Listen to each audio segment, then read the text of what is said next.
നമ്മുടെ പ്ലോട്ടിൽ ഫുൾ ഏരിയയിൽ നമുക്ക് ബിൽഡിംഗ് പണിയാൻ പറ്റുമോ? അവിടെയാണ് സെറ്റ് ബാക്ക് എന്ന് പറയുന്ന ഒരു ടേം വരുന്നത്. നമ്മുടെ പ്ലോട്ട് ബൗണ്ടറിയും ബിൽഡിംഗ് ബൗണ്ടറിയും തമ്മിലുള്ള ദൂരം. വെന്റിലേഷൻ, സൺലൈറ്റ്, ഗ്രീനറി, അതുപോലെ തന്നെ വെഹിക്കിൾ ആക്സസിന് വേണ്ടിയാണ് നമ്മൾ ഈ സെറ്റ് ബാക്ക് കൊടുക്കുന്നത്. 3 സെന്റിന് മുകളിലും 10 മീറ്റർ ഉയരം വരെയുള്ള ബിൽഡിങ്സിന് മെയിൻ, അതായത് ഫ്രണ്ട് സൈഡ് 3 മീറ്ററും ബാക്ക് സൈഡ് 1.5 മീറ്ററും ഇരുവശങ്ങളിലും 1 മീറ്റർ സെറ്റ് ബാക്ക് വേണമെന്നാണ് ചട്ടപ്രകാരം. ഇനി 3 സെന്റിന് താഴെയാണ് എങ്കിൽ ഫ്രണ്ടിലൂടെ മെയിൻ റോഡ് പാസ് ചെയ്യുന്നുണ്ടെങ്കിൽ 3 മീറ്റർ തന്നെ ഫ്രണ്ട് സൈഡ് വേണം.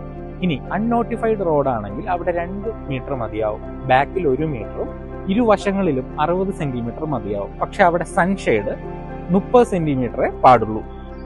ഈ സെറ്റ് ബാക്ക് റൂളുകൾ നോക്കാതെ ബിൽഡിംഗ് നിർമ്മിക്കുമ്പോഴാണ് ഇത് ഡിമോളിഷ് ചെയ്യേണ്ടി വരുന്നത്. അതുകൊണ്ട് എപ്പോഴും വീട് നിർമ്മിക്കുമ്പോൾ സെറ്റ് ബാക്ക് ദൂരങ്ങൾ കറക്റ്റായിട്ട് തന്നെ വെക്കുക.